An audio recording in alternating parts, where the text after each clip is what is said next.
नमस्कार, मी ॲडव्होकेट गायत्री धामणस्कर। आपण section 13B Hindu marriage act mutual divorce समझोता घटस्फोट याबद्दल चर्चा करत आहोत। तर त्यामध्ये आपण गेल्या भागामध्ये म्युच्युअल डिवोर्स कसा करायचा याच्या प्रोसेसबद्दल माहिती घेतली।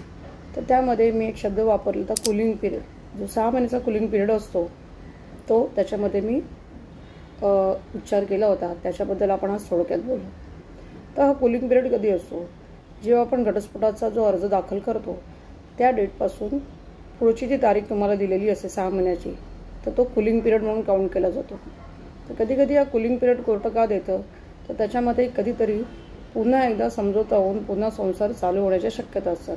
त्याच्यासाठी हा कोर्ट तुम्हाला कूलिंग पिरियड देतो। म्हणजे त्यामध्ये तुमचे विचार पुन्हा जुळून आले तर तुम्ही पुन्हा नव्यादा लग्न व्यवस्था चालू करू शकता, किंवा तुम्हाला त्याच्यानंतर तुमची मतं बदललीत तर तुम्ही ते म्युच्युअल डिवोर्सचं पिटिशन विड्रॉ पण करू शकता।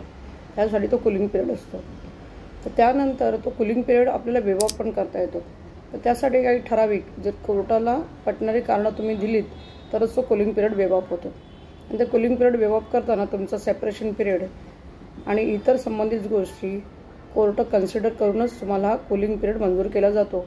आणि त्यानंतर तो कूलिंग पिरियड कन्सिडर न करता तुम्हाला लवकरात लवकर तुमचा घटस्फोटाचा निर्णय दिला जातो। तर चला आता पुढील भागात थोडक्यात अजून माहिती घेऊन पुन्हा एकदा भेटू।